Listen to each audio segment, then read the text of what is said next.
Hey, Ryan Reynolds here. Wishing you a very happy half-off holiday because right now Mint Mobile is offering you the gift of 50% off unlimited. To be clear, that's half price, not half the service. And Mint is still premium unlimited wireless for a great price. So that means a half day. Yeah? Give it a try at mintmobile.com/switch. Upfront payment of $45 for 3-month plan equivalent to $15 per month required. New customer offer for first 3 months only. Speed slow after 35 gigabytes if network's busy. Taxes and fees extra. See mintmobile.com.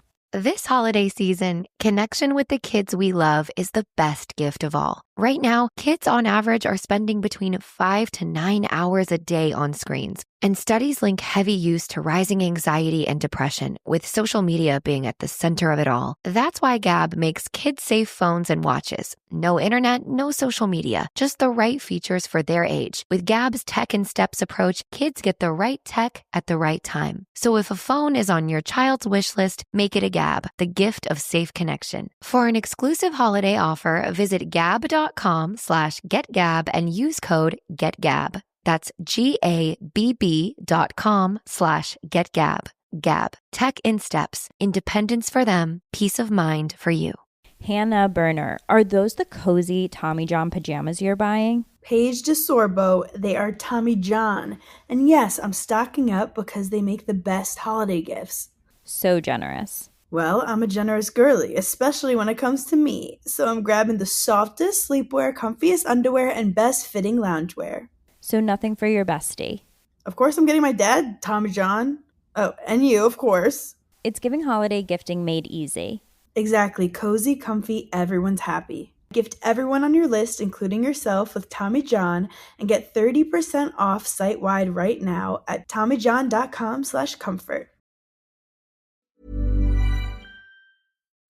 Last week, we watched Chronicles of Riddick. This week, we watched Riddick, which sounds like the first one. The connection is undead armies. Yeah, this does sound like this should be the first one. Yeah, this is like a Xbox One sort of situation, you know?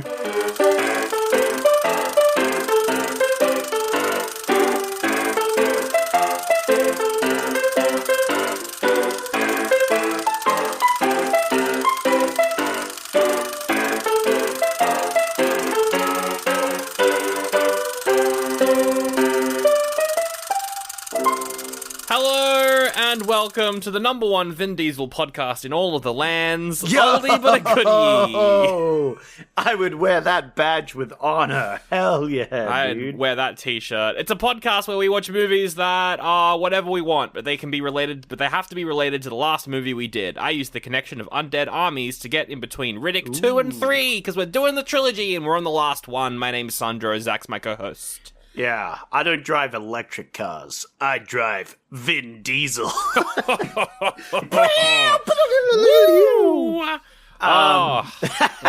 We've reached the end of our first... This is the first trilogy we've done on the main show back to back to back. Yeah. Wow, that's... Yeah, I didn't even think about that. That's very exciting. And what a trilogy. Yeah. What a trilogy. What a trilogy. Go back and have a little listen to our first two episodes, if you haven't.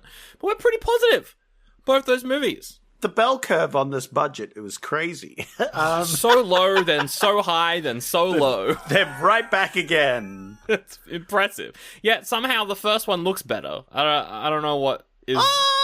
Yeah, yes and no. There's bits in this one that look better because they have the necromongers. They still have like some scenes in that. And I think all the necromonger stuff looks sick as hell. Yeah. You know what? I don't disagree with you. We will do non-spoilers and then spoilers. I do want to say, though, my connection of undead armies, what a way to throw that connection out. Because this movie doesn't entirely... They're in the film, so my connection works. I would almost say it's nearly a stretch, you know. It's close to having zero undead armies in this one. But on a technicality, they are in there. So I will give it to you. One scene where we see the army. So yes. Yeah. And one is not zero. That's right. Therefore, you get away with it. I get away with it, but we can never do a zombie film, and I threw it away for this. Oh, that's true. I forgot about that. Oh, no. Oh, man, but all my movies for this week were all zombie no! God, I hope not. I'm gonna have to quickly change all my films. Anyway, we'll give first impressions on this one. So you've seen number 1 and 2. Yes, I saw number 1 too. I hadn't seen this one. So as the longtime Riddick fan, I want to hear your first impressions first. What did you think of Riddick 2013, written and directed by the same guy? I thought it was pretty good. Okay. Yeah, it definitely suffered from the fact that its budget had nosedived. But it's also like, it's just kind of like the first one a bit more. It's like, but it has a tinge of the second one in it. A little bit, yeah. And I liked all the Necromonger stuff. I had zero notes other than I wish they had done more Necromonger stuff, but obviously because it was a budget. And I like the place they go to and the situation and the scenario. You know what I mean? You like the plot of the movie, which is there might be a planet and maybe Riddick is there and maybe he has to do some things. Yeah. But the dialogue seemed to be a little rougher around the edges. Yeah. And nothing happened terribly much in this movie.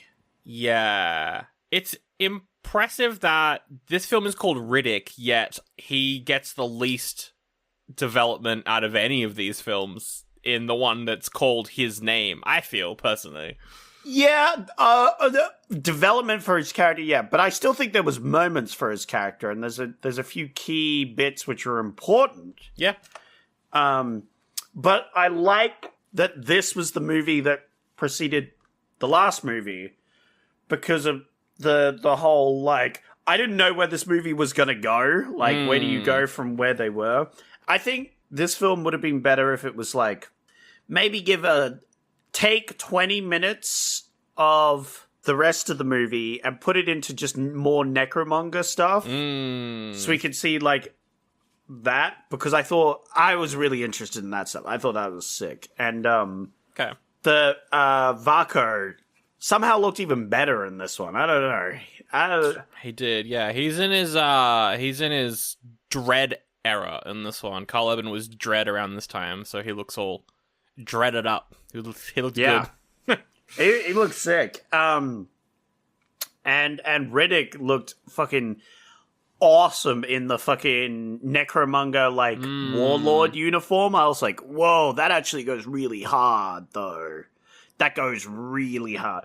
But there's negatives, like the dialogue. Yeah. But it was funny. But the stakes felt lower. It felt like similar to the first one, except the stakes were lower. Yeah. You know what I mean? Yeah. Which was a bit of a shame that it sort of like limps over the finish line with this one. That the problem with this one specifically is the stakes are too low. I think. Especially after how high they've been in the previous one. Like, the first one, the stakes were pretty low. Then the second one, the stakes went way higher. And then the third one, the stakes are lower than the low ones in the first one, which is crazy. Yeah, no, for sure. I agree. But overall, I enjoyed it. I don't think it's as good as the previous two, though. What do you think? I didn't love it, to be honest. Oh. I think I agree with you in that there's a lot of good stuff in this, but I just think there should have been a third film, and this should have been the fourth. Yeah. I think that obviously, like, not much spoilers, but like there's a time jump, but I didn't want a time jump. I wanted to see what happened. I would have loved another movie, Chronicles of Riddick 2, and then you can do Riddick, and that starts a new trilogy. Yeah. Like, this film feels like it's because with the ending of the movie, it's definitely starting, it's going to lead into the fourth one. I have an idea of what that's going to be about. Yeah. I mean, now that we've seen it, I'm like, oh, yeah, I see where they're going for the fourth one. Ooh. Which is exciting. I just think that there should have been a movie in between. And I know why there isn't, because of the budget.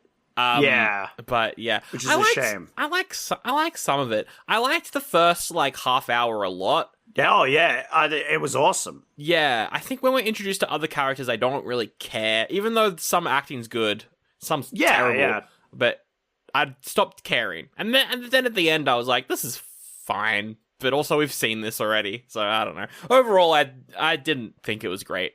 But there's some good parts in it. I think it suffers from the first movie having more interesting and diverse cast of characters. Yeah. Where in this one, everyone's just mercs. Yeah. And so they're all pretty similarly goon-y, you know? They're all dumb mercs and they're all tough.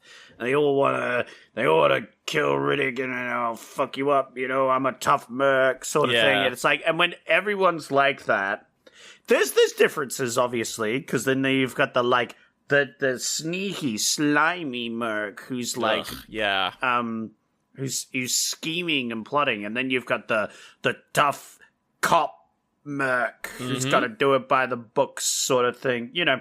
So there's differences. I just don't think, like, I didn't hate the ending, but I didn't feel like it really worked itself into a good ending. You know what I mean? Yeah, I felt like this movie was just doing the same as the first one, but swapping people around, but not in a way where it, like, subverts your expectations in a way where you're like, yeah, I thought that was going to happen. You know?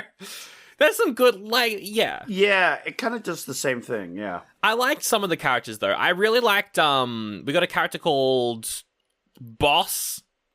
He's played by Matt Nable. He's an important guy. And we'll get more into that in spoilers, but he's Australian as well. He was really cool. I liked him in this. He's like the one of the mercs that comes through with Katie Sackhoff. They're like, those two guys are together and they're doing things, going up against the slimy merc crew. Yeah.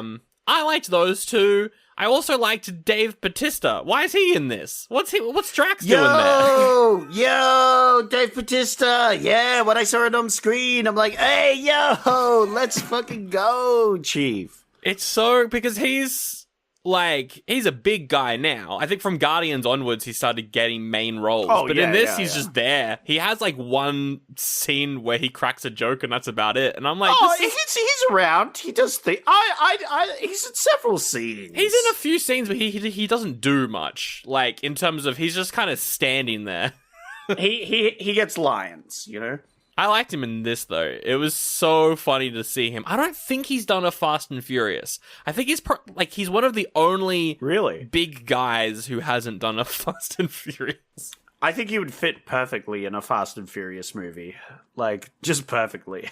Do you think he'd be a good third lost brother for Dom? Because it's Dom, John Cena, and they're like, but we got that one other brother that we thought was dead. Yeah. And then there's Dave Bautista.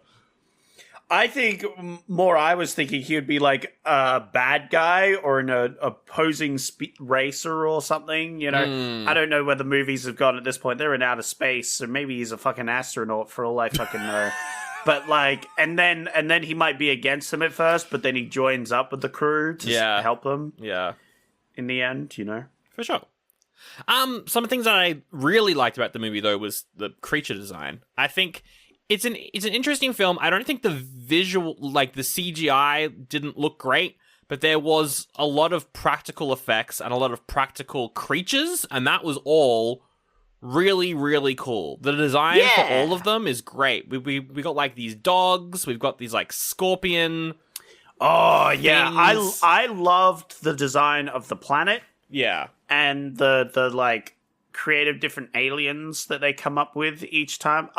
That's my favorite part about the series so far. And this movie did not disappoint in that department. It did have the same sort of threat of the first movie of like, we gotta leave because we're gonna get eaten by some evil aliens, right? Yeah, what's with this universe? Why is there so many planets where there's just... I just think Riddick ends up on the shitty planets.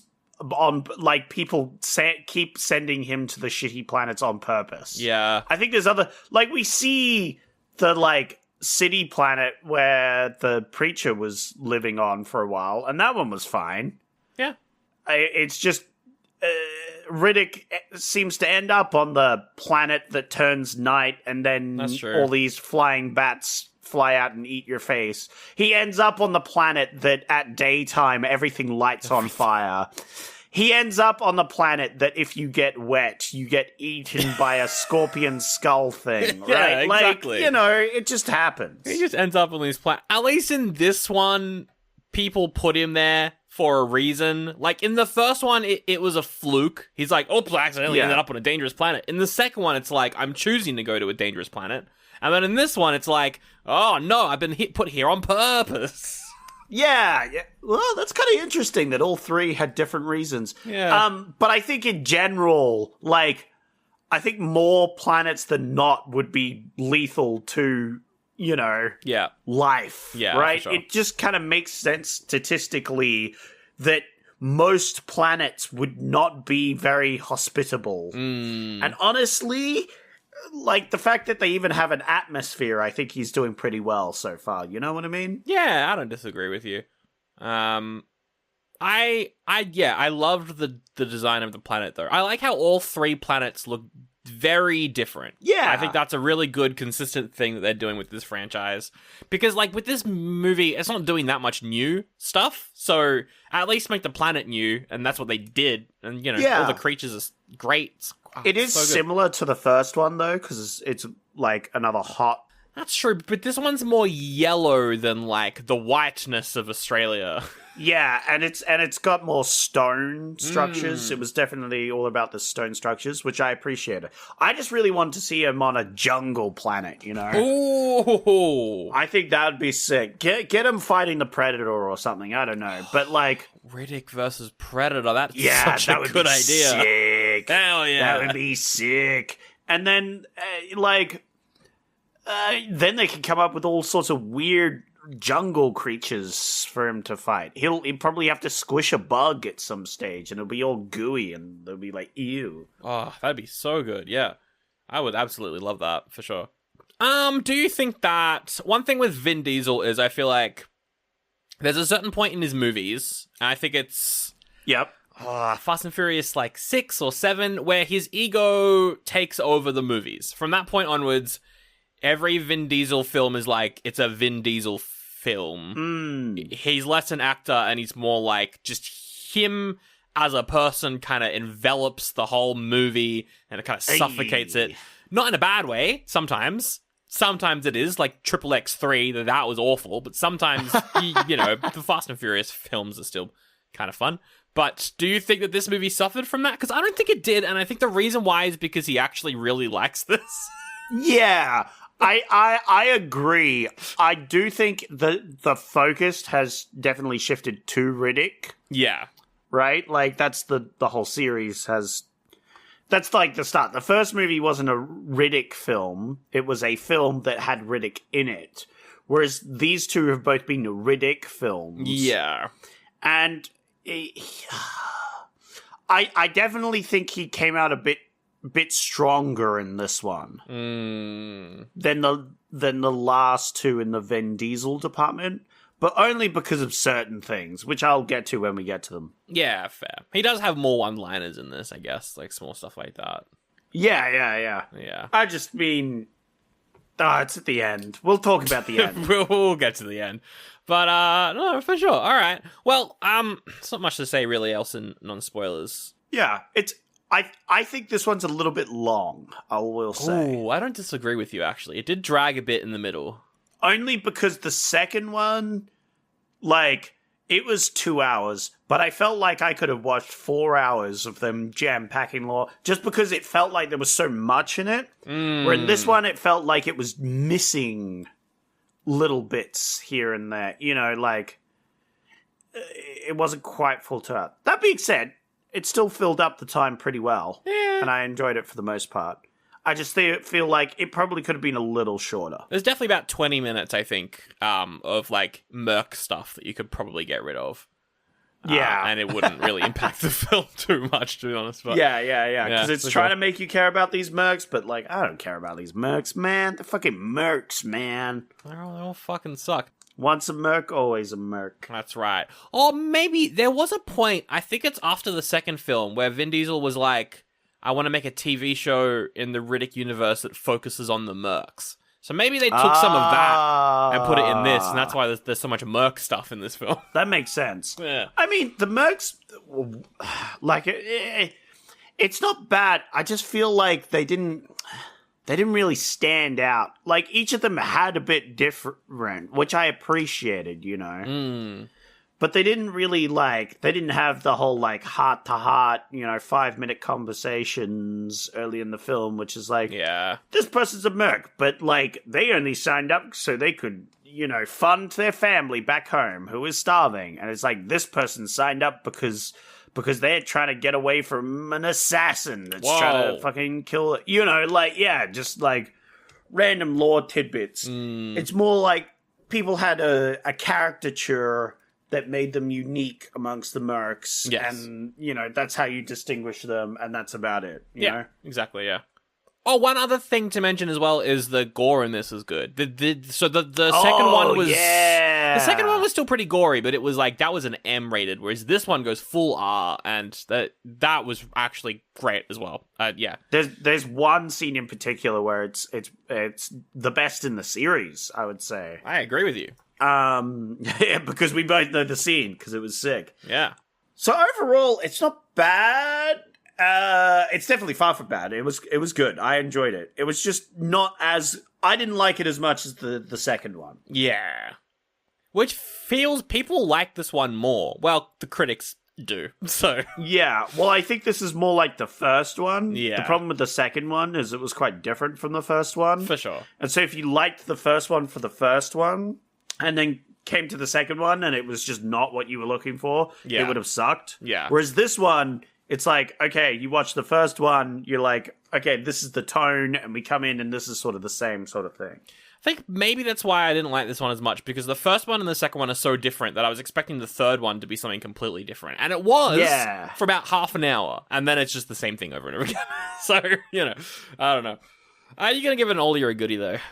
I'll give it a goodie. I'll give it a goodie. It's definitely not as good as the last one.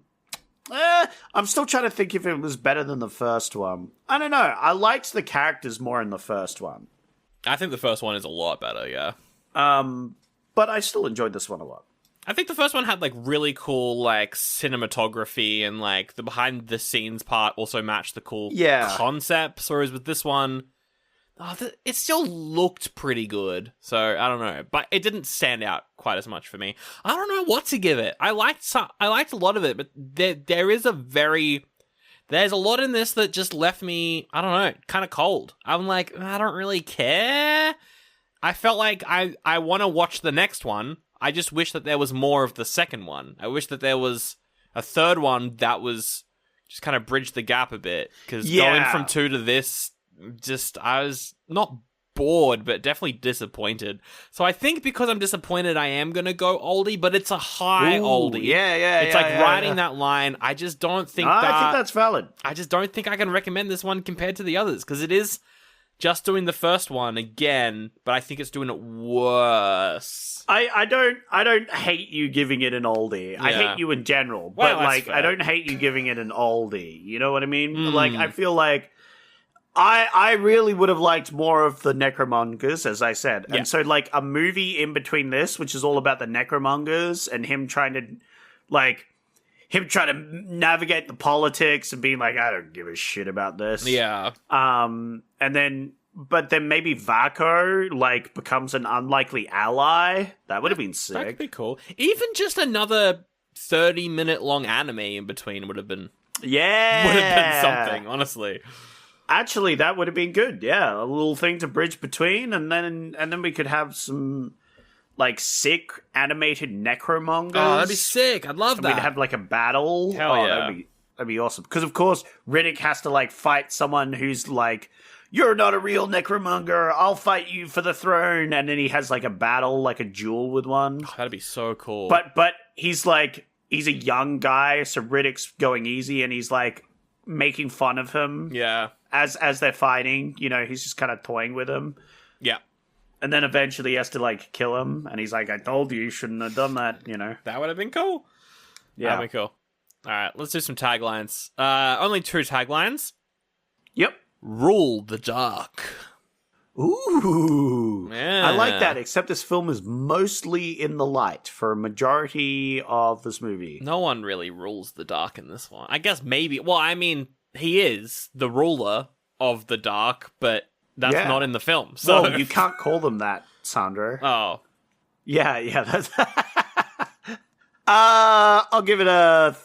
That would have been good for the first movie, actually. Would have been a better tagline for the first movie. Yeah, I'll I give agree. it a side thumb. Side thumb? All right. I don't mind this last one, though. Survival is his revenge. Ooh, yeah. It's kind of cool. I like that as well, because that is his sort of thing, is he's just kind of survived. Yeah. So yeah, I'll give it a thumbs up. That's All right. actually sick. Hell yeah.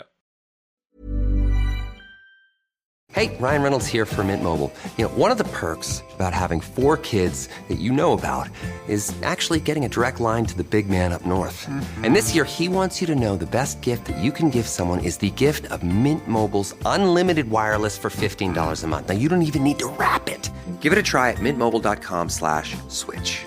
Upfront payment of $45 for 3-month plan equivalent to $15 per month required. New customer offer for first 3 months only. Speed slow after 35 gigabytes if network's busy. Taxes and fees extra. See mintmobile.com.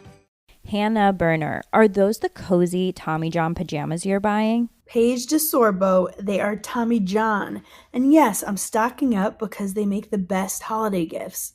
So generous. Well, I'm a generous girly, especially when it comes to me. So I'm grabbing the softest sleepwear, comfiest underwear, and best fitting loungewear. So nothing for your bestie.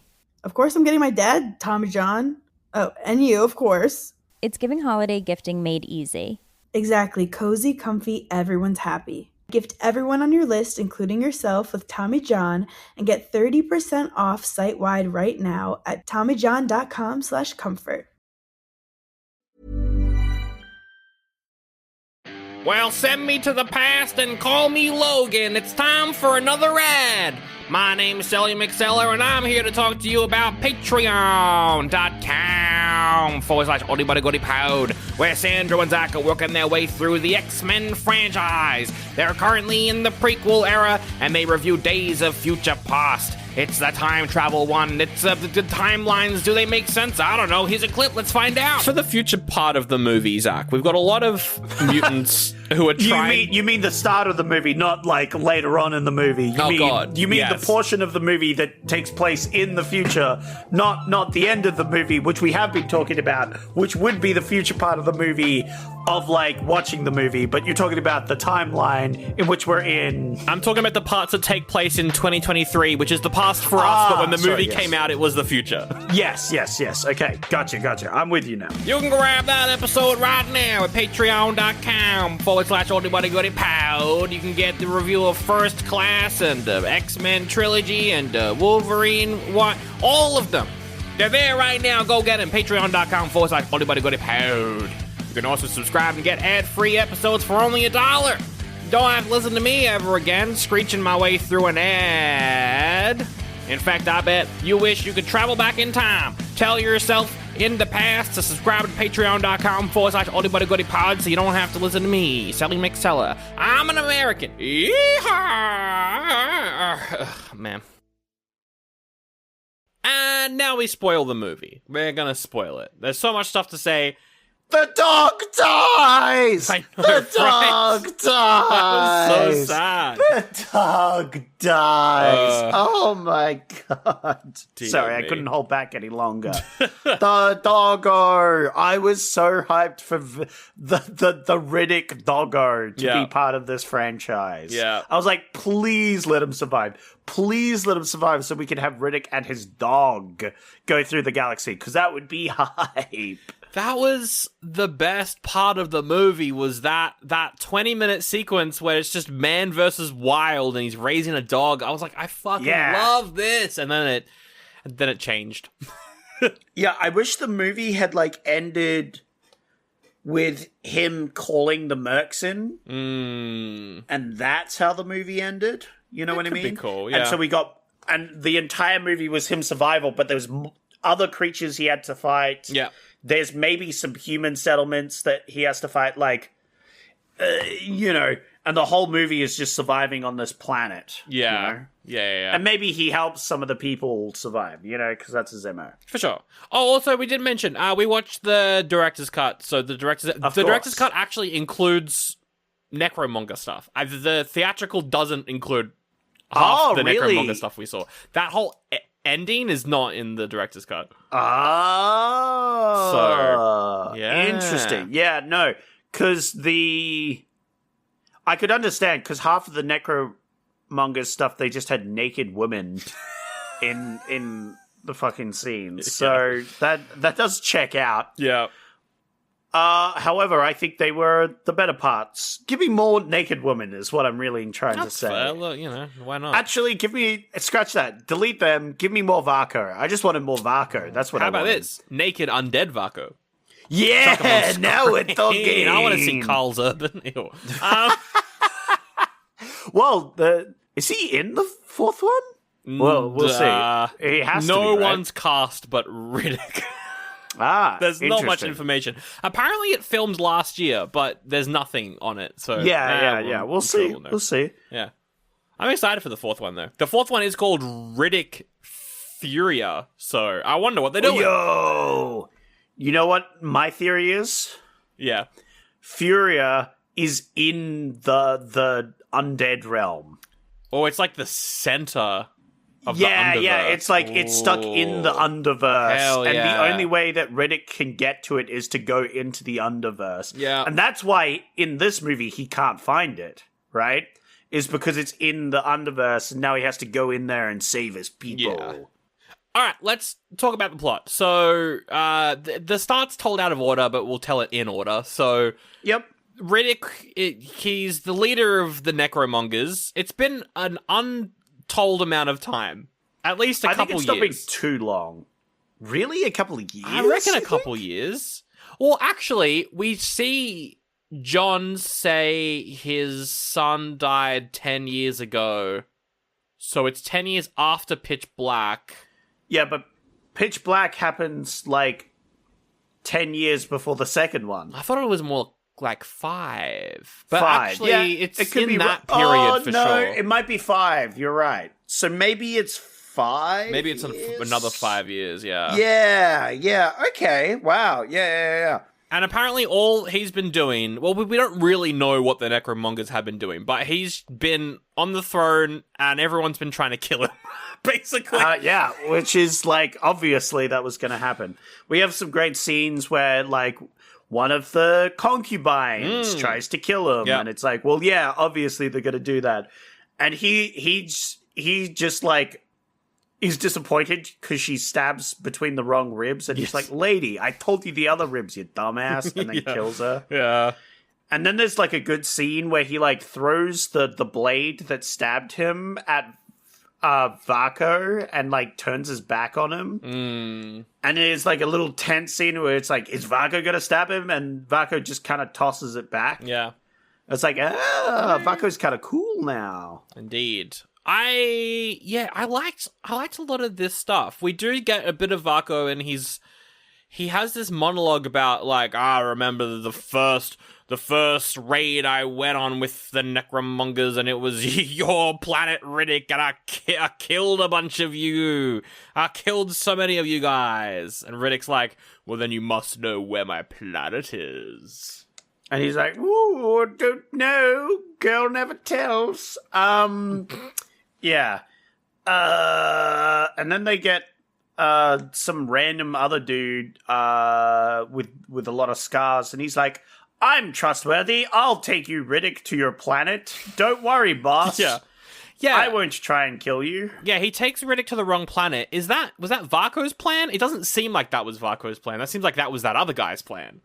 Yeah, well, that's kind of the ambiguity, because everyone's out to kill him. So it could be Varko's plan, though. And skipping right to the end, we see that Varko has entered it's implied that Varko has entered the underverse, right? Yeah, because Riddick's like, if you tell me where my home world is, I'll you can be the next in charge, which means you can transcend or something. So I assume that means he went into the Underverse. Well, yeah, because in the second one, the BBG, the big bad guy, he had Underverse powers from going there. Exactly, so you can go there. So presumably Varko became the Lord High Necromonger, right? Yeah. Or it could have been the other guy that we saw, the one that actually tried to kill Riddick, It didn't right? seem like he had any powers. But either way, Varko was like, all right, now that this has happened, I'm going to go into the Underverse. I'm going to be undead. What happened to my wife? Yeah. Don't worry about it. Who cares? I'm going to go be undead. Yeah. Yeah. I liked the vibe of the ship, though. It was very cool. I just liked visually all of this stuff. I wish there was more in the movie. Do you think that Riddick's been going around killing planets? Or has he stopped the necromongers doing their thing? What do you think's happening? I think the necromongers haven't been, like, their planet culling has been a little stagnant anyway. Yeah. So I don't think it's been too bad, you know? Yeah. I think he possibly, like, just had to let them murder a few people or whatever, but, like, they are searching for the Underdark, so it's possible, the Underdark, the Underverse, or whatever it's called. Yeah. So it's possible that he just was like, you know what? You guys are all warring, but your whole thing is to search for this. How about we just search for this or something like that, you know? Yeah. Yeah, actually, yeah, for sure. Maybe. Which is maybe how they found it. Oh, also, we get confirmation that Riddick's story about his eyes is 100% fake, because when Carl Urban's talking about the Furians he killed, he was like, I looked one right in the eyes and it had the same eyes as you. So now that there's complete confirmation that he was just lying. Yeah. Which makes sense. Yeah. I think it's implied in the second one, you know? Yeah. It's like, was anything you said true? It's like, well, probably not. And yeah, as it turns out, no, it wasn't. It was all lies. Lol. Anyway, so random Scarboy takes him to a planet and tries to kill him and leaves him for dead, basically. Yep. So now he's stuck on a planet by himself with a bunch of... How many times does the bad guy have to think that Riddick's dead without, like, double-checking, you know? Yeah, for real. Well, but then he puts a hit out on Riddick. Yeah, well, because they know that Riddick never dies, so they just keep a bounty on him, you know, just in case, you know? I think there was a bounty on him before, like as the Necromonger, I think he probably had a bounty on him still. You know? Probably. There was probably still a bounty. So maybe the bounty isn't from the Necromongers. I assumed it was, though, because the bounty specifically said double the reward if you bring him in dead, which makes me think that it is the Necromongers. Which is a really stupid line. Yes. You know what I mean? Yes. Wait, no, that wouldn't be from the Necromongers, because if you kill him, then you become the king. So... Yeah. They wouldn't want that. No, they wouldn't want that. They would want him alive. So I guess they think he's dead. It's unclear. Yeah. No, I just presumed it was one of his other many outstanding fucking bounties that had caught up to him. And just I think it's a combined pull. You know what I mean? I know what you mean, yeah. Where like all the bounties are sort of collected in a pool. And that's why he asks what the price is now. Because it's like, how many more people have I pissed off and are now fucking throwing money at getting me killed? Yeah, exactly. But yeah, them saying it's like double if he's dead is really dumb, because presumably if your wanted thing, it's just you could just have wanted dead and then have the price. Like, why are you doubling? No one's going to try and bring him in alive unless you incentivize bringing him alive. It's much easier to kill someone and bring their dead body in, right? Have you met any of these fucking bounty hunters? They all want to kill people. It's their whole thing. So, yeah. Dear me. It's a dumb line. But there's a few in this movie. There's a lot. Oh, there's one part where he was like, it's while he's stranded on the planet. He was like, there are bad days, and then there are legendary bad days.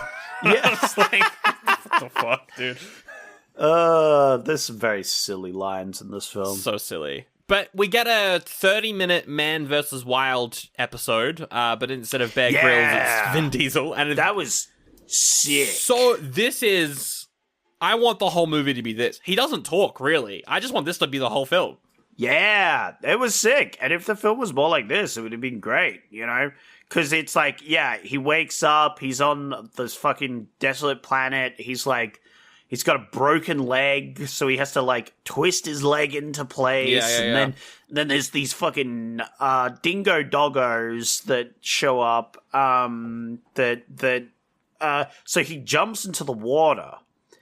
And then none of the dogs follow him into the water. I wonder why they're not following him into the water. Which is weird. They're scared of the water. Why would they be scared of the water? Oh, because, like, in the water, there's the most scariest creatures you could ever imagine. They got 2 faces on them. There's the 2 faces on these... What? On these creatures.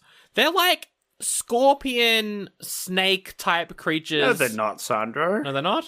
They're eels. He jumps in this pool, and all there is eels, oh, yeah, Sandro. That's just the eel pool. I forgot about the one eel pool, because all the other pools are filled with the most dangerous creatures on the planet. It's vitally important because he skins one to eat. And then I was going to ask Sandra, do you think that eel was tasty? Do you think those eels... They kind of had a black ichor look. I'm just saying. I don't think that Riddick has any taste buds, though, so I think it's fine. Just based off what he eats all the time. Like, he hangs them up to dry, which is interesting.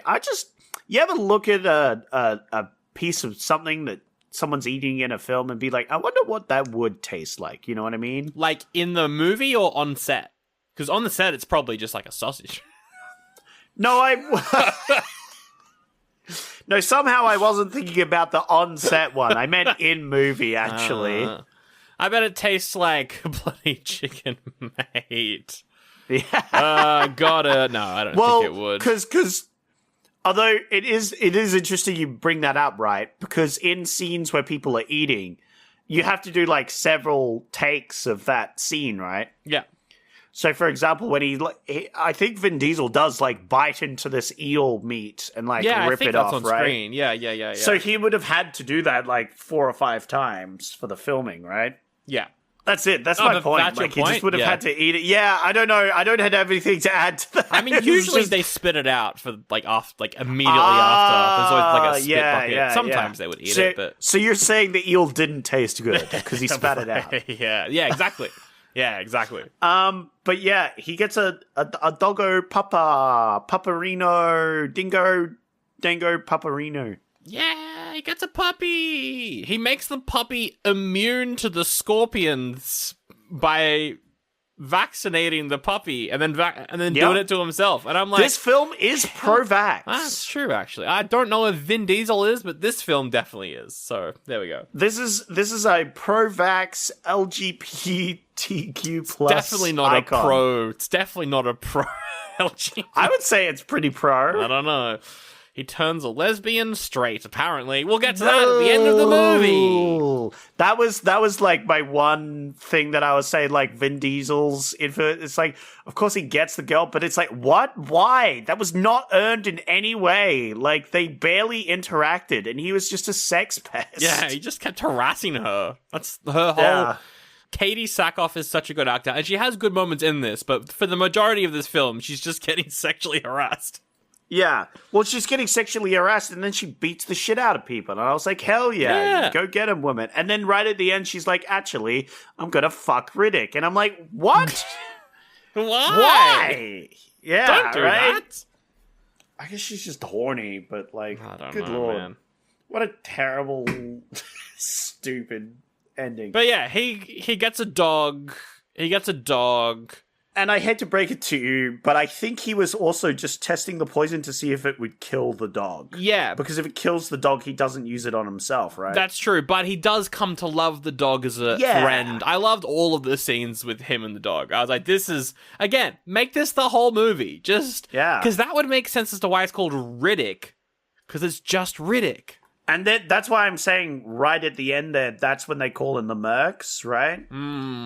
And so the rest of the movie is him surviving. I'm saying you could have like some people, like some mercs or something that were in that little encampment. Yeah, show up and... But he, tries to avoid... He avoids them for the most part. Like, they don't even know he's on this planet for maybe, half the year, right? Yeah, for sure. But he knows they're there. He's been stealing food from them, that sort of thing. But then those rains come in and he has to help them live.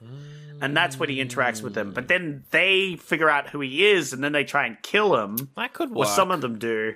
But then some of them save him. And then one of them is John. And he's like, you killed my son. And he's like, lol, your son was a piece of shit, dog. And he's like, actually, I'm cool with you now, Riddick, for killing my shitty son. You just kind of went through the whole plot of the film there. But, yeah, I think that would work. My idea would be you have the whole, my main issue with the movie is that, so he sees that there's a storm coming. In the storm, all the aliens, all of the scary scorpion aliens are going to I do like come those up scary and scorpion aliens. The apart. double-headed aliens. Because at first you see the tail, and the tail has a face on it, and eyes, I think, right? Like, it I could think see out it of sees it. through its tail. It was implied that it could see out. But it has, 3 prongs. It has a prong in the middle and then 2 side prongs, and it looks pretty sick. But then it goes back and it attaches to a little munchy lizard body. It has just a mouth and 2 legs, like a faceless, armless dinosaur. Yeah, I see that. Yeah, for sure. With a scorpion tail. And so once the storm hits, they're all going to come out of their ponds and attack everything and shit. So he's like, I gotta leave the planet. This is my thing. He finds a Merc station, and then he puts out a distress call that calls Mercs to the base. And then we follow them for an hour. What I would have preferred is we just follow Riddick. Yeah. You know what I think mean? we're both for that. Yeah. I get why they change focus, and I think when we're introduced to John's senior, that does make it a little bit more interesting. Adds a lot. I just think John's, he does a bit, but right at the end, nothing really happens with his character, and then he does a kind of about face, and it's not really earned, you know? No, yeah, for sure. I did like, though, so yeah, one of the main characters in this is John's, who is the dad of the cop Merc that we see in the first movie, who tries to kill Jack, and then Riddick's like, fuck you, actually. That was cool. I like that connection. I was like, oh, this is interesting. I liked when he came in. I also like how so that actor is Matt Nable, and he's Australian, but he's playing an American, just like how the guy who played Johns was Australian and is playing an American. I think that is hilarious, and I'm glad they kept that. Pretty good attention to detail, you know? But yeah, he's one of 2 Merc ships that arrive. It's him, and then there's also a bunch of Mercs led by a guy called Santana, he's the evil one. Sultana? Yeah, I love Sultana. The actor's fucking terrible. I don't know if it's the script, but I thought his performance was awful, but in a funny way, so it's fine. Yeah, I just thought he had bad lines. I don't think he acted particularly badly. I just think the script for him was garbage. I think, he is a Spanish actor. He does mainly do Spanish films in Spain, in Spanish. So I don't think that he's done he's done a few English movies, but not as a main character, really. So I think maybe that's probably just what was going on there. But the whole time, he kept, he had some weird fucking lines. Some really, really odd lines where he was like, where did you get that theory from? A unicorn's ass? And just random shit like that. And I don't know. I couldn't take his character seriously. Yeah, no. Well, I don't think you're meant to take his character seriously. He's meant to be the sort of dumb heel, right? Because the other John shows up and he's the actual okay, we gotta look out for this guy because he knows what he's doing. The other guy is just a silly Merc guy that needs to die. Yeah, not as good as the guy from the second movie, though. The, evil, cocky... Oh, Toombs or whatever his name was. Yeah. Yeah, I just remember it, yeah. I was hoping he'd show up again, because, we didn't see him die in 2. Yeah, so, that'd be sick if he could show up again. Definitely. He would have been great as a sort of replacement instead of Sultana over here. I agree, yeah. Tombs, I think, would have been perfect because then we could have seen the death of Tombs. Yeah. And then it was be like, okay, cool. There's his character arc, you know? Yeah. Hey, Ryan Reynolds here for Mint Mobile. You know, one of the perks about having 4 kids that you know about is actually getting a direct line to the big man up north. And this year, he wants you to know the best gift that you can give someone is the gift of Mint Mobile's unlimited wireless for $15 a month. Now, you don't even need to wrap it. Give it a try at mintmobile.com/switch. Upfront payment of $45 for 3-month plan equivalent to $15 per month required. New customer offer for first 3 months only. Speed slow after 35 gigabytes if network's busy. Taxes and fees extra. See mintmobile.com. Grief doesn't keep a calendar. Anxiety doesn't clock out after 5. Depression doesn't care if it's your busy season. But support can still fit into your life. With Grow, you can find a therapist who meets you where you are. They connect you with thousands of independent licensed therapists across the U.S., offering both virtual and in-person sessions. You can search by insurance, provider specialty, treatment methods, and more to find a therapist who works for you. And if it's not the right fit, switching is easy. There are no subscriptions, no long-term commitments. You just pay per session. Find therapy on your time. Evenings, weekends, and cancel up to 24 hours in advance at no cost. Whatever challenges you're facing, Grow Therapy is here to help. Sessions average about $21 with insurance, and some pay as little as $0 depending on their plan. Visit growtherapy.com/ACAST today to get started. That's growtherapy.com/ACAST. growtherapy.com/ACAST. Availability and coverage vary by state and insurance plan. But there's a bunch of just a bunch of internal politics and stuff that happen at this point where the bounty hunters are all trying to figure out what to do and shit. And Riddick's trolling them the whole time, basically. Yeah. And it's not boring, but I just feel like if the movie was all from Riddick's perspective, it would have been better because we don't see him really for about an hour.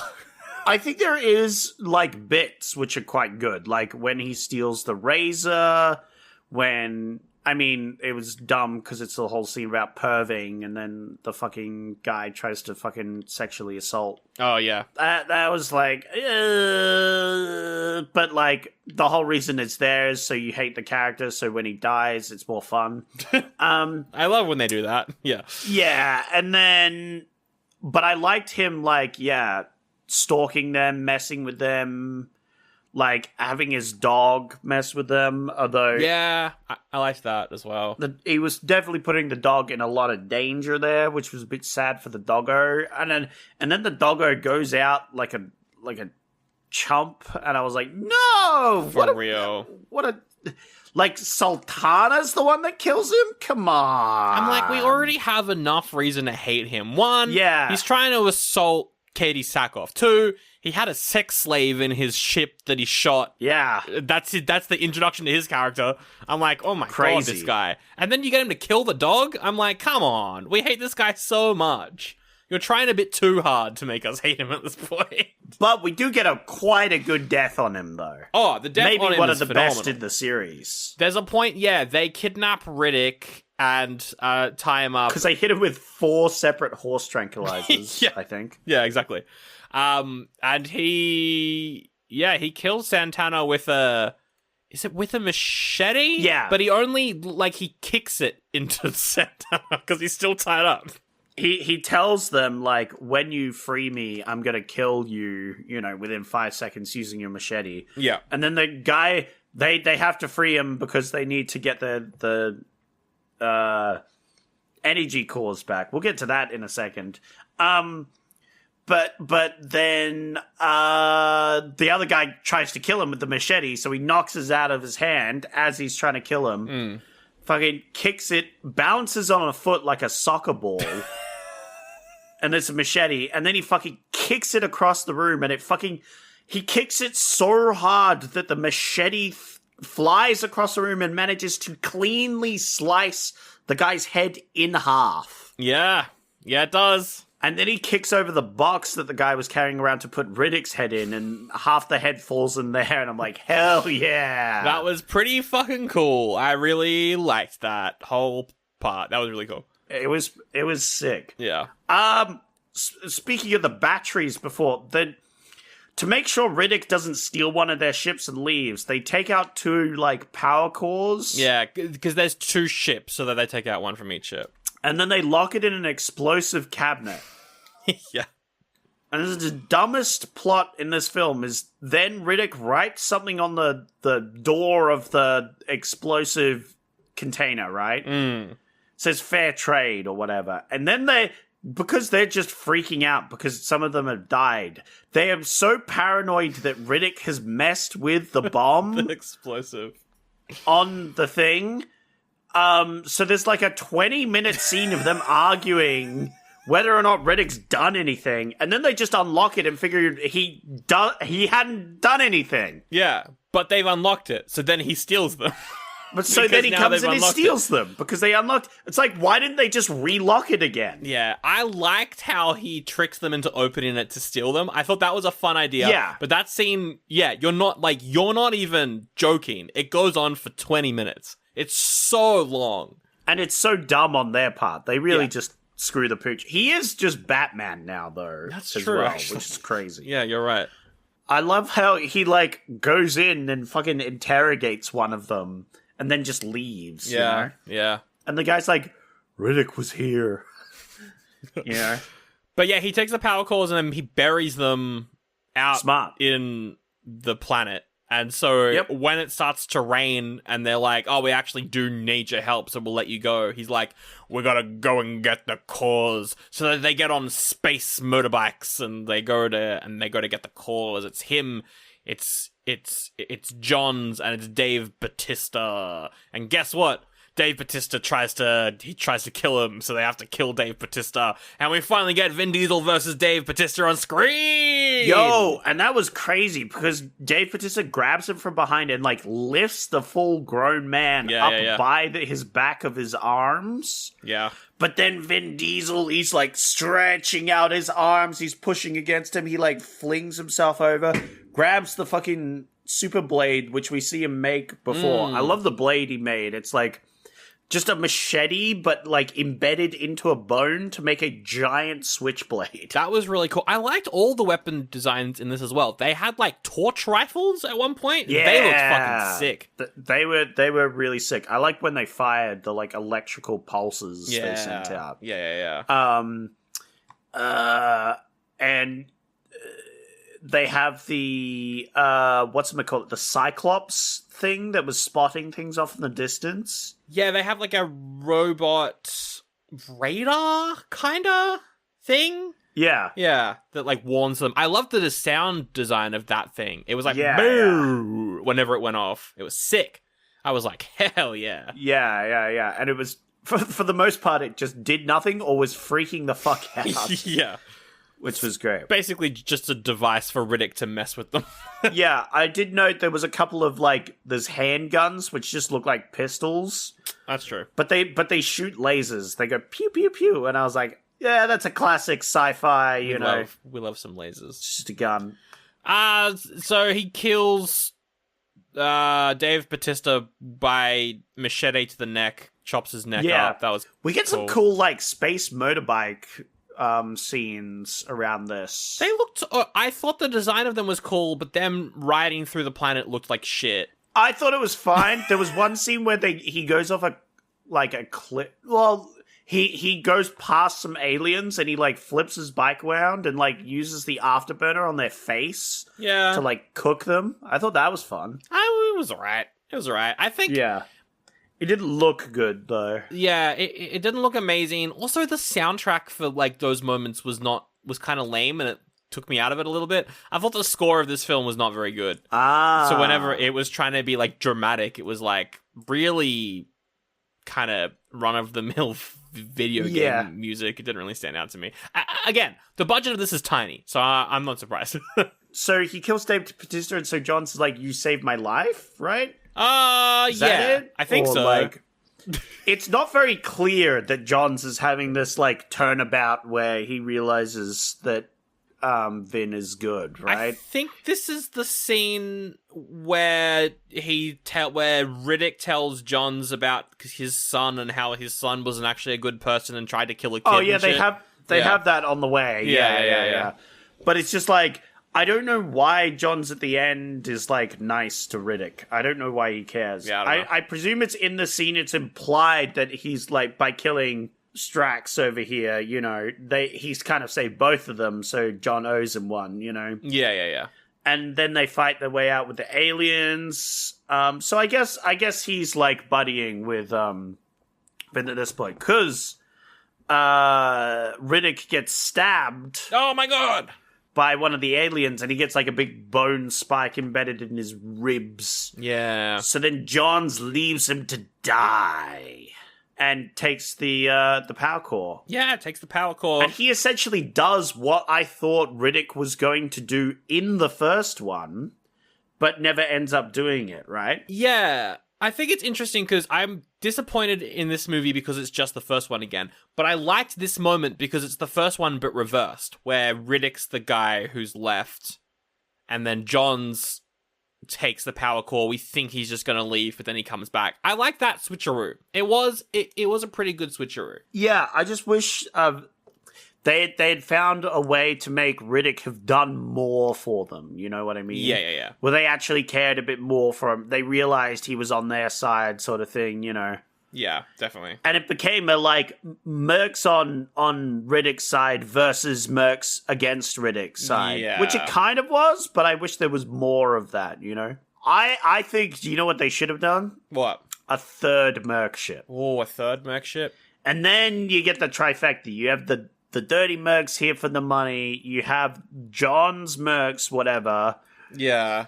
Who are just there to find out what happened to his son, and they're kind of the professionals. And then you have, like, I'm going to call these, like, They could have been Necrons. I was thinking they... Oh, you have, like, an army of them come down to help him. Yeah, the Necromongers, I should say. Not Necrons, that's a different franchise. I was expecting the Necromongers to come attack at some point in this movie. I was like, surely. And so there could have been some trifecta there. Yeah. Where maybe, like, half the Necrons, God damn it, Necromongers want to, like, take him back and let him live. Yeah. Because he's technically their emperor. The other half want to kill him and take the emperor with him. And it's like, half the Mercs want to let him live, and half the other Mercs want him to die, you know. And so there's all this back and forth. I think that would be cool. I agree with that. I think as well what they should have done is not kill Jack and have her come in at some point. Yeah, well. I think that's definitely, like, if one of these Mercs was Jack, that would have been great. Yeah. Anyway, Johns comes back to save him. We got a weird scene with Riddick and Katie Sackhoff that I don't want to talk about, because there's a part where, like, she comes in and Santana's like, "Well, hey," and she's like, I don't fuck men, I just fuck them up when I need to," because she is a lesbian, is what the movie tells us. And then Riddick's like, "But not for me," and then at the end he touches her butt, and that was stupid. Yeah. I just think it wasn't very deserved. Like, he doesn't do anything to help them, or, like, she's just like, "Yeah, I guess I'm horny for you now." I'm like, what? Okay. It was fucking stupid. Anyway. Yeah. But now he has his own ship, and he's like, "I'm going home." So he goes to the Necromongers and is like, "Where's Carl Urban? Is he alive or dead?" And the guy's like, "I'll never tell you, but if he was alive, he's not anymore because I killed him. Fuck you." Bleh. And then he kills him. And then he's like, "Yo, random chick. What the fuck happened to Varric? Use one word, though. Is he alive or is he dead?" And she's like, "Both." What the hell? What? Crazy. And I was like, oh, that's a good way to end this film. That was a good ending. I was like, hell yeah, what a great cliffhanger to then leave for 13 years. Yeah, that's crazy. So, yeah. That's sick. I don't know. I feel like this movie just needed... It's hard because the second movie is all of the plot and all of the lore, and when you drop your budget like 75%, you're gonna have to tone that back. But I think this could have used more. But also, they are trying to do like a soft-ish, reboot-ish kinda, so, you know. I thought it was alright. It just wasn't as, like... I think if it had a bit more budget, I think it could have fixed up some of the holes that it had. But it did the best with what it had, and I think it did pretty well. That's true. And speaking of the budget, this movie was, like, very low budget, so much so that I think Vin Diesel, like, he mortgaged his house to make this. Like, he fucking... Oh, really? Wow. He almost, like, he would have gone into heavy debt if this movie didn't make its money back. And it did, Wow, thankfully. that's crazy. So, like, he really wanted this to get made. So I guess they made it with the amount of money that they could make it with. Yeah. Kind of, like, crazy. outside of the studio system. But... Wow. I don't know. Could have been better. But also, you know, it's still... Like, I'm giving it an oldie, but it's not bad. Yeah. I'd watch it again. Absolutely. And will we watch the fourth one? Oh, absolutely. I'm looking forward to it. I need to know. They ended on a cliffhanger. I need to know what happens. What happens? I need to know what happens. There is a premise here. Do you want me to read it to you, or do you want to go and know nothing? Oh, I want to know nothing. I kind of want to know nothing, you know? I want to be fresh. I want to... yeah. You know... Because I'm hoping we're finally going to see this Underrealm or whatever it's called, you know? That would be cool. Yeah, I want to see Riddick's planet, and I want to see what the fuck's going on with the Underverse. That's what I want to see. And those are my two things I want to see in this universe. Yeah. And once I've seen it, they can end the franchise. They can do whatever they want. I'm happy for there to only be one more. I think we only need one more, to be honest. Yeah, there's not much. But I wouldn't be sad if they made more. That's true. And Vin Diesel, I mean, look, Fast and Furious is effectively cancelled at this point, so I don't know if they're ever going to bring that back. So, you know, just give him another franchise. Let him run that one into the ground. If it's Riddick, why not? Maybe it'll do well. Who knows? Hannah Burner, are those the cozy Tommy John pajamas you're buying? Paige DeSorbo, they are Tommy John. And yes, I'm stocking up because they make the best holiday gifts. So generous. Well, I'm a generous girly, especially when it comes to me. So I'm grabbing the softest sleepwear, comfiest underwear, and best fitting loungewear. So nothing for your bestie. Of course, I'm getting my dad, Tommy John. Oh, and you, of course. It's giving holiday gifting made easy. Exactly. Cozy, comfy, everyone's happy. Gift everyone on your list, including yourself, with Tommy John and get 30% off site-wide right now at TommyJohn.com/comfort.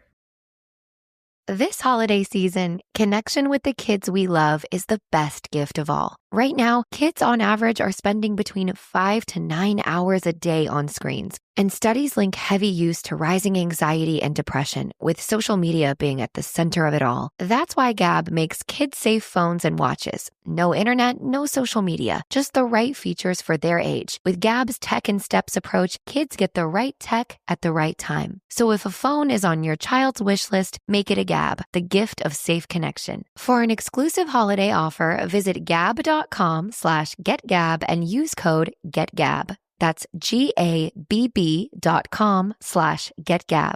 Gab. Tech in Steps. Independence for them. Peace of mind for you. With JLL's commercial real estate intelligence, you see new opportunities others miss. With data-driven insights to find, manage, and invest in commercial real estate. You can find out more by visiting JLL.com. JLL, see a brighter way.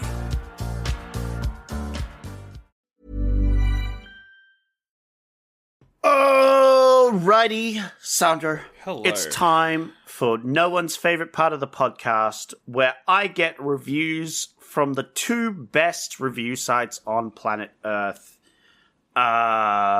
Yelp and Facebook Marketplace. Oh, they're very good review sites. I like those very much. And you have to guess what these reviewers reviewed. them with going from 0.5 to 5. You got to guess the score, but you also got to guess the website. Oh, ho, ho, ho, ho, ho, ho. Wow. Yes, either Facebook Marketplace or the Yelp. other one, whatever I said. No, it's Letterboxd and Rotten Tomatoes. Oh obviously. my god, Letterboxd and Rotten Tomatoes. But I have written one of my own, so you'll also have to guess which one's that one. There's a Zach review, Among Us. Whoa, bum, bum, bum, bum, bum. Ba-da-bum. Bum, bum, bum. On Rotten Tomatoes, it's got 58 from the critics, which is higher than last week. 56 from the audience, which is lower than last week. Yeah, it's sort of middle of the road. And I Yeah. think that's fair. I think this is a middle of the road movie. I agree. It appeals more to more people from the first movie, but also appeals less to the people from the second movie, right? Yeah, no, So definitely. it's just kind of in the middle. Yeah. Yeah. Are you ready to go? Let's do it. You know, we've watched 3 Riddick movies. I reckon I can get all of them right. Yeah, I doubt it. Obviously, I changed all the usernames to make this harder, so you wouldn't recognize which one's from on Tomatoes or Letterboxd. Yep. Let's go. Start with Dingo Dango. Dingo Dango! Who says sci-fi John Wick now has the dead dog to boot. Oh, for real? I didn't even think about that. You're so right. His dog died, and then he killed the guy with the machete. Damn. Yeah, Oh, that could be a connection that you could make to this movie. I would never. I'm going to say that seems positive. I'll go 4. It's feeling like a Rotten Tomato Letterboxd joke, but Yeah. It is a 4 out of 5. all right. It's a 4 out of 5. There you go. Okay. The next one is by Johns, who says, fitting end to the trilogy. Wish there was more. Oh, that's definitely a Rotten Tomatoes one. That's quite a nice one. A fitting end. 4 again. 3.5. Oh, okay, 3.5. And I just want to say, Johns, there's good news. There's a 4th one. There's It's a 4th about one. to come out, you know? Yeah. Next one's by Vaco, who says, more Pitch Black? Okay, then. Enjoyable, though? Sure. It's a very middle of the road 3 out of 5 review there. Very Rotten Tomatoes as well. It's actually 2.5. It's exactly middle of the road. Right in the middle. You know? That's- Yeah. Okay, yeah. sure. All right. Yeah. We have Santana, who says, Rick balances a machete on his foot, then kicks it at a guy and cuts his head in half. These movies are just really cool, man. They're just really cool, dude. You just wouldn't get It's it. really cool, man. You wouldn't get it. 4. You are correct. Ooh. It's 4. Okay. What site's it from? Gives me letterbox vibes. Could be you. Could be be me. you. You think these movies are really you. cool. But They're really I'm cool, going to go man. letterbox for now. Okay. And then the last one, I think you know the username of this one, right? Marty McFly. So the next review is by Doc Brown, who says... Look, at least it's not Biff. Yeah, true. Love me, boy, Biff. Yeah. Be like a tree and fuck off. The Fastest and the Furion. 2 pitch, 2 black. That's pretty funny. Yeah. Oh, that might be a Zach review. What would Zach give this? 3.5. He would give it a 4 out of 5. He would give it a 4 out of 5. That's either letterboxed or you. I'm going to say it's you. I'm going to say the first one's letterboxed, second 2 Rotten Tomatoes, then letterboxed, and then Zach. Oh, that was pretty good. That's pretty good. The first one was mine. Oh, for fuck's sake. That was my second. Yeah, guess. you did say after that. And then the next 2 were Rotten Tomatoes, so you got that right. And then the second last one was Letterboxd, and the last one was also Letterboxd. Gotcha. So you were really close, actually. Not bad. You just swapped the like your Letterboxd and Zach reviews. If you just swapped those 2, you would have got it. That's a pretty good effort, because I am now the ultimate Riddick fan. I've surpassed Zach. I am now the Riddick possibly master. agreed. That's not true. I give this an oldie. I can't disagree. No, but you give it an oldie out of like passion for Riddick for the itself. franchise. You know, Yeah, you're right. Out of your love, you must teach them to be better. That's you know? correct. Yes. No, you're right there, actually. That's why I'm number 1 Yeah, Riddick fan. Richard B. Riddick. Dick B. Dick Big Riddick. is my... I'm a fan. I'm a fan of that. I'm gonna name my child Dick Big Riddick. I think that's gonna be a great name. But I can't believe we did it. Our first whole trilogy done on the show. Yeah, that was fun. I like that. I don't think we should do it often, but it is a nice little like diversion from our usual like going over, jumping from genres to this thing to this thing. You know, it's good to learn about a series. Like, for example, I've watched The Extortionist 2 and not the other movies. So, what is The Extortionist? Oh, not The Extortionist. The the horror movie we did. Oh, The Exorcist. Yeah. Exorcist. Yeah. The Extortionist. That's very funny. I'm like, what the fuck is that? Yeah, it extorted us out of about 2 hours, I think. That's true. Yeah, Zach, I disagree. I think we should do this every week. No, but it's like, it's nice that we get the full scope of this series in this little bit. I like that. I like that a lot. And now the trilogy card rests with you, so you can use it whenever you want, or you can trade it with me if you hate something I've picked. Yeah. I've got the power of the trilogy card, and I think we can wheel and deal for it. I think there's ways to pass it on other than trilogies.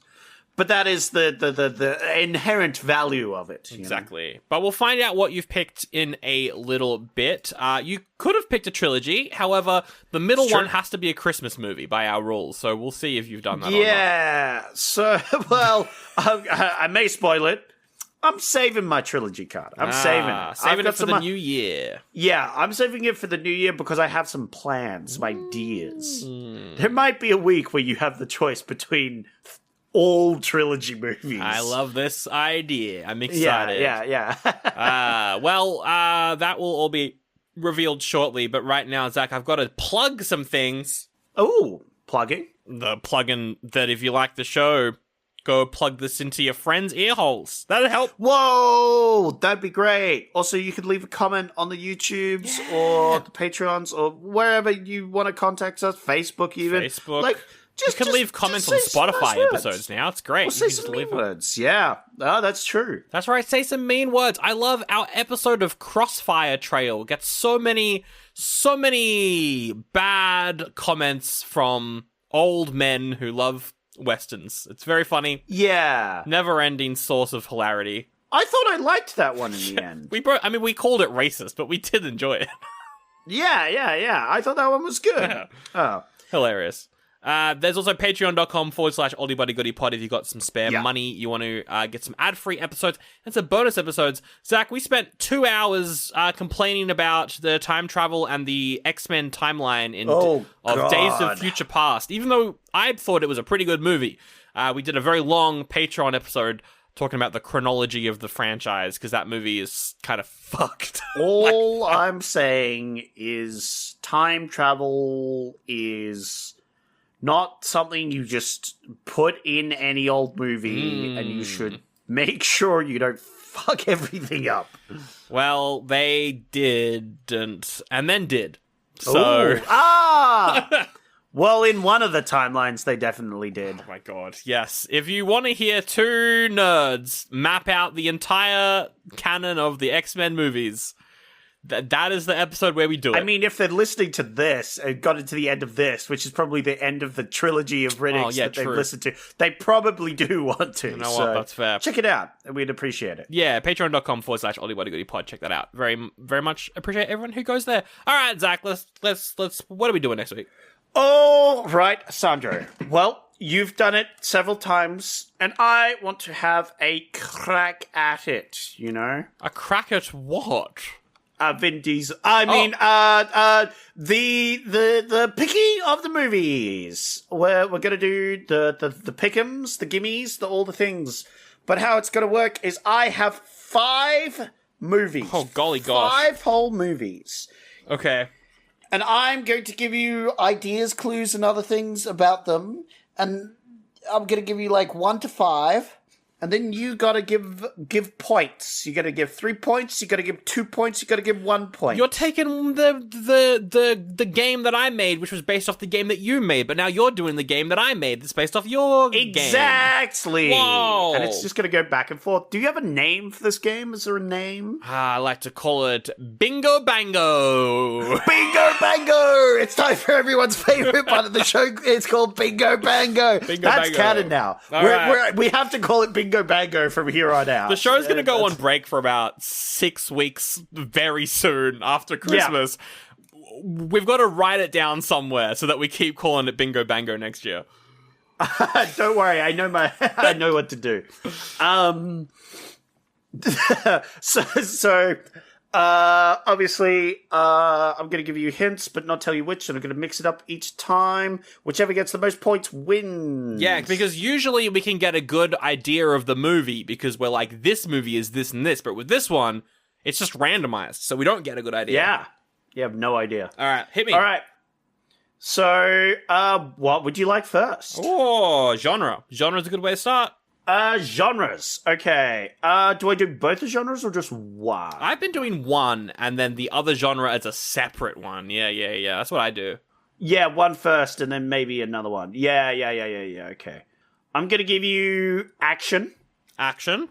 Adventure. Oh, I like adventure. Comedy. Comedy, sure. Family. Ugh, okay. Family. Wait, there's two families. There's two families. I can tell you there might be more than two families in here as well. Two families? Oh my god. All right. I'm going to tell you now, there's 3 families. That's a lot of families. Oh, I've got to give at least one. In the spirit of Vin Diesel, yeah, I will give the 4th one that said family. That will get 1 point. I think that's the best one of those to gain a point. Oh, I don't want to go comedy, but I also do want to go comedy. But I'm more... Oh, I love an adventure film. So I'm going to go 2... Oh, we've done a lot of actions. I'm going to go 2 points to comedy and then 3 points to adventure. Because I love an adventure film and we've done a lot of action, so I'm going to rest the action for a bit. Go comedy adventure. You give number 2 the adventure one. Yeah, that's 3 points. You're giving 3, okay. And then the comedy one, you're giving 2. 2. And then the family gets 1. One of the families gets 1. Yep. No, you said specifically the 4th one. I did. And I've put it down. All right, cool. Which is funny. All right. What would you like next? Do we just get the second genre out of the way? We could do the second genre. You give me whatever you want. All right, we'll do second genre. We have comedy. Comedy, all right. Comedy. Oh, my God. Comedy. Oh, wow. Family and comedy. I hate this.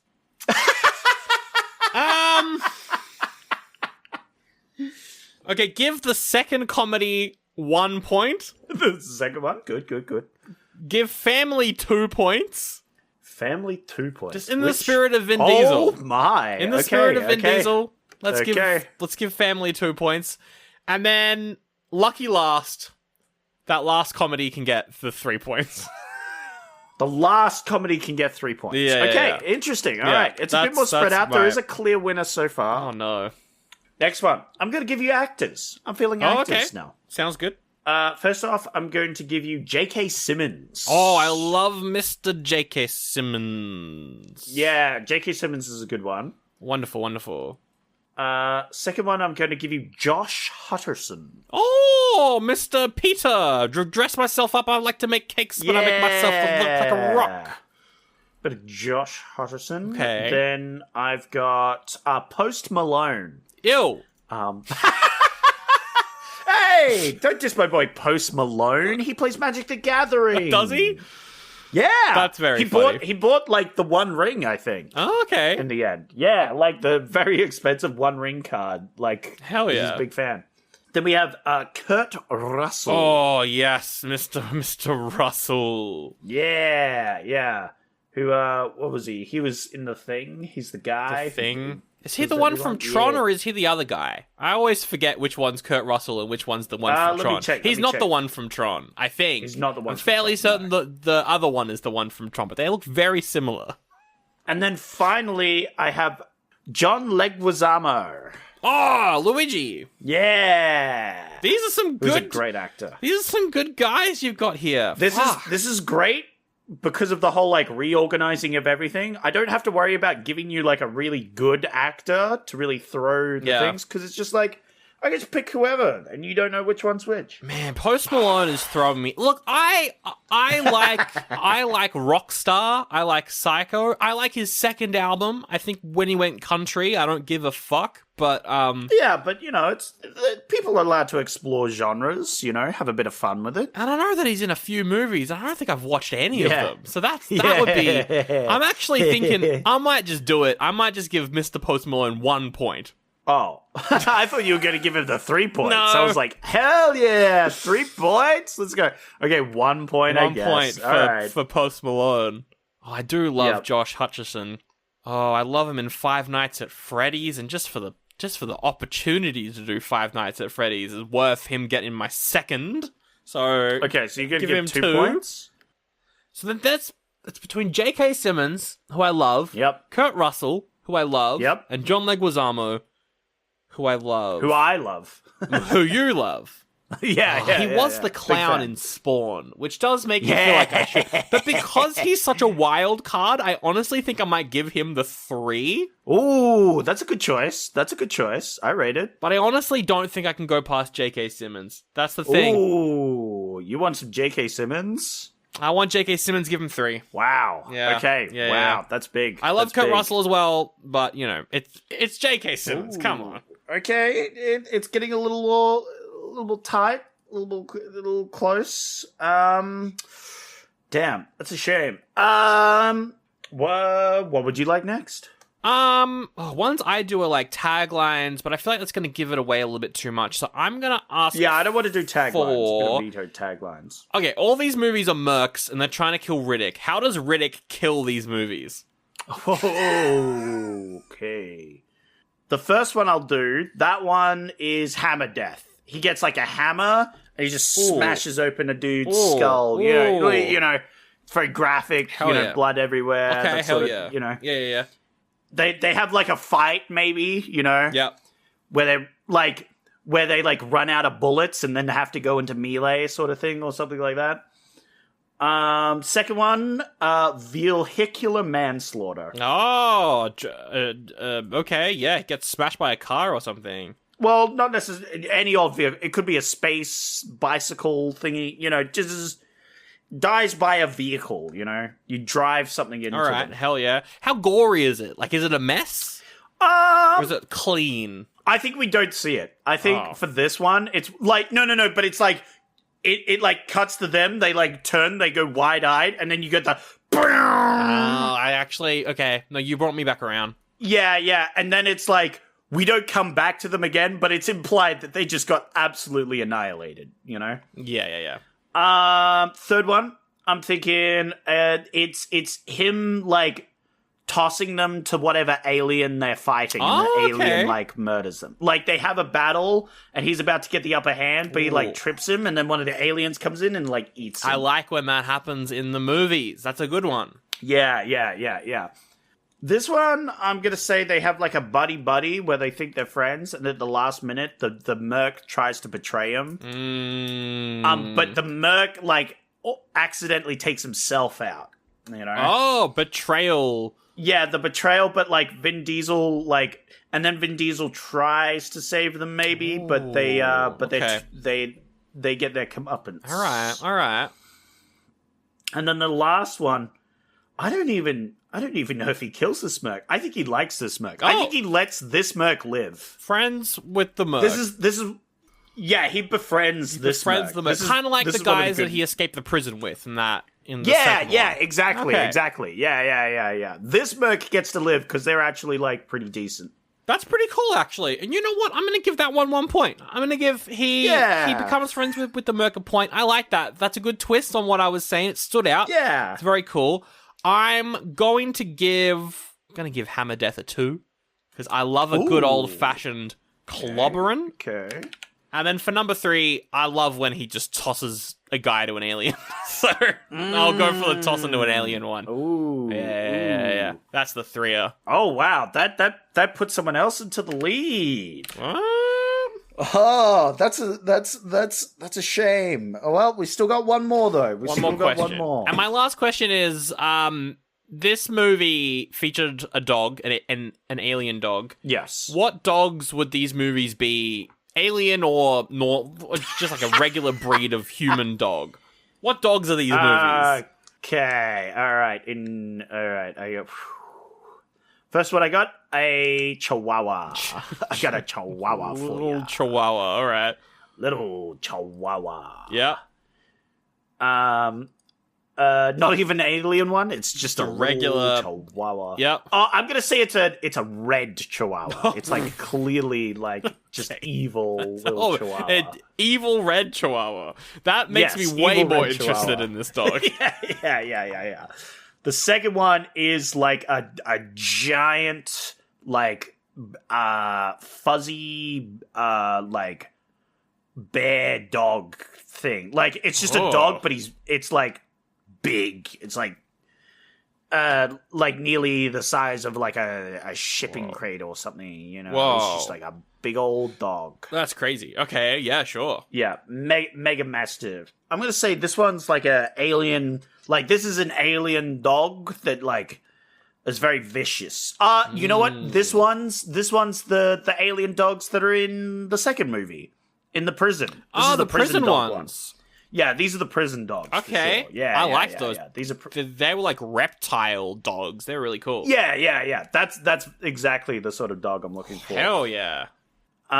This one, I'm gonna say this is a steampunk dog.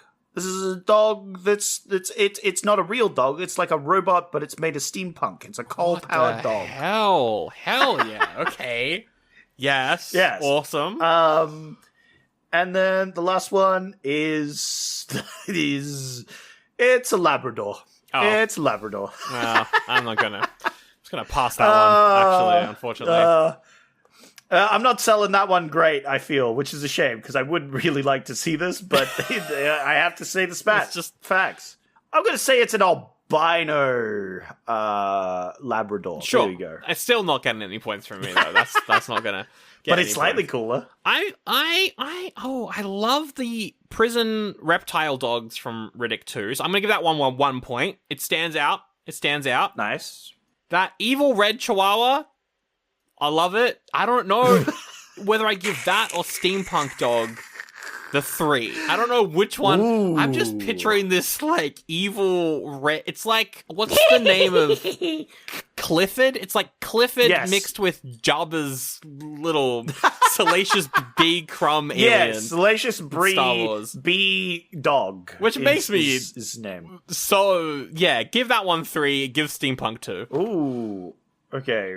Ooh, bit of an upset. All right, and then you gave steampunk dog That's two. a 2. Oh, Yeah, you're gonna regret that. Oh, no. You're gonna regret that. Okay. I believe that's all the questions we have. Yes. Unless you want to do one more, I think that's it. I think that I've put my points where I want them. My vibe. I'm gonna love the movie I've chosen, and I'm not gonna regret it at all. Well, here's the thing, because it's currently tied. Oh. It is currently tied. Would you like to do a last tiebreaker question, or would you like to hear the 2 movies and pick, or would you like me to pick one? Let's do a tiebreaker just between those 2 though. Just between these 2. Okay. Oh, I want to know let's just do colors. Colors. Oh, colors for the last one. Colors tiebreaker. All right. I'm going to go with red and white. Okay. The other one, I'm going to go blue and white. Blue and white. So red and white or blue and white? Or blue and white. Oh, God. Okay. Ugh. And this is what will determine what we are watching next week, whether you want blue and white or red and white. My immediate one is blue. My immediate thought is blue because that's just my favorite color. However, we have had a lot of blue in the Riddick. Would you like a third color? Shall I chuck mix a third it up and give color you a in there? third Yeah. All right. I'm gonna give this one for the blue one. Blue, white. I'll give blue, white, and silver. Oh. And then for the red one, I've got red, white, and brown. And brown. Oh, that's a different color palette. Arguably green. Arguably green. I'm going to say browny green. I feel like that. The brown. No, but even brown. I was going to say that blue one is so similar to the color palette of Riddick that I'm leaning towards that red one. But then you said brown, and I'm like, but that's kind of the color palette of Riddick. But not true, because Riddick's yellow. Yeah. I'm going to go for that red one. You gotta go the red one. That you gotta go red one. You gotta go the red one. I'm gonna ignore that. I don't like what that was, but I'm gonna go for the red one because the color palette's completely different. All right. That's the one you picked. That's the one we ended up with. That's the one we're going with. I mean, to be fair, the last two is wow, that was crazy. All right. I'm gonna start with the least points. Yeah. Going up to the most points.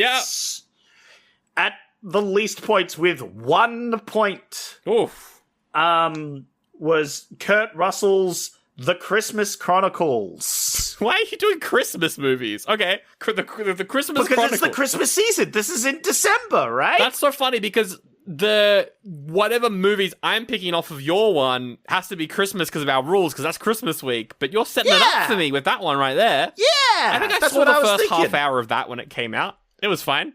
It was all right. But it only got 1 point.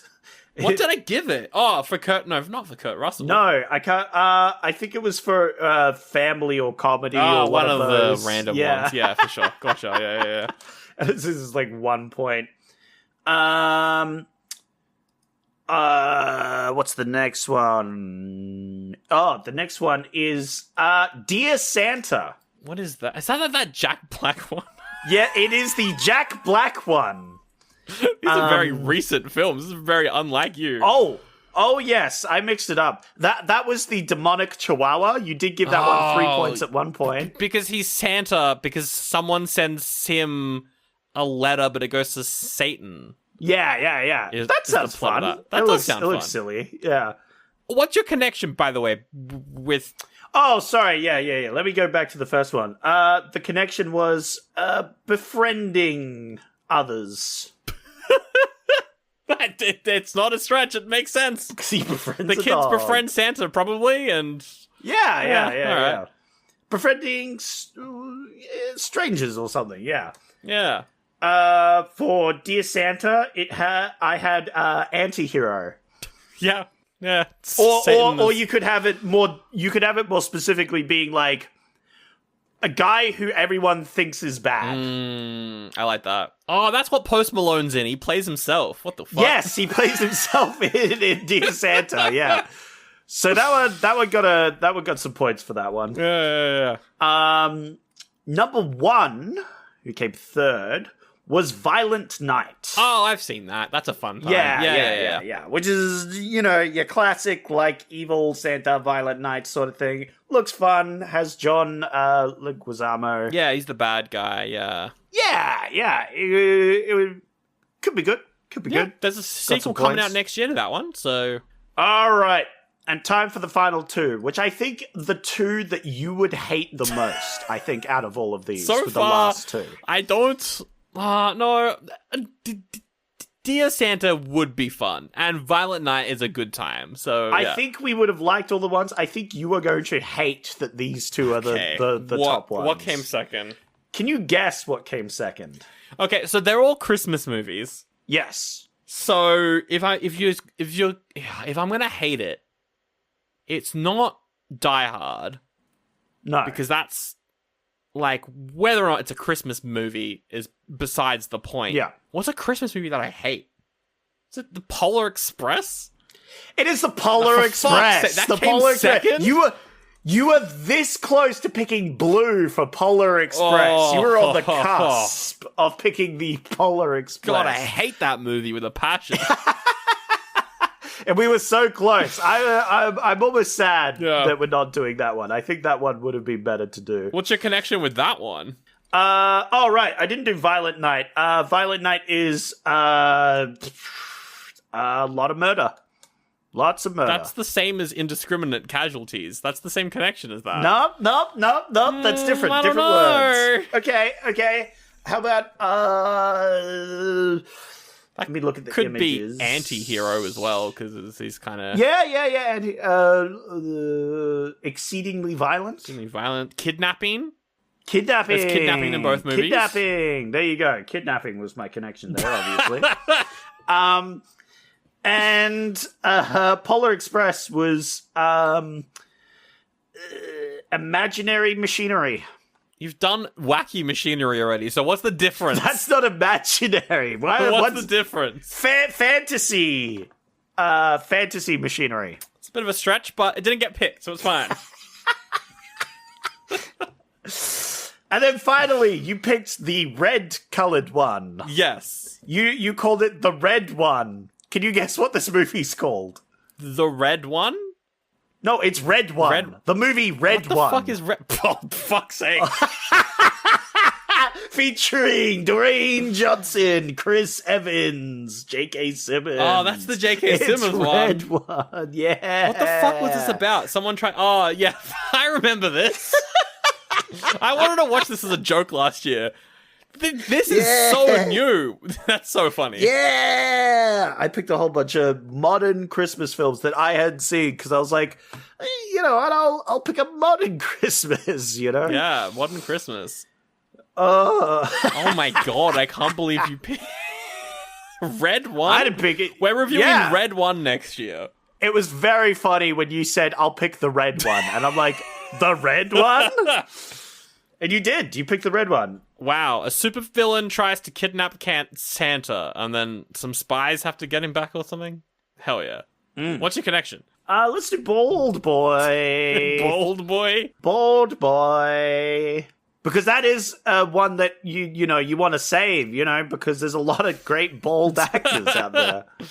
Wow. I'm not going to be able to connect this one with the bees, That's true. This boy and his bold. Oh, and then I've got to do a Christmas movie myself, which means we're going to do 2 back to back. It's going to be it's going to be a fun time. But you should be able to connect them pretty very easily. Well, actually, you picked red ones, which might be a slightly harder one to connect to, but wow, we'll see how we go. Next week, Red One.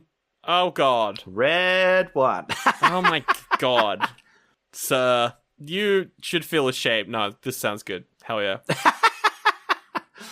I feel shame and only my love for bold action heroes.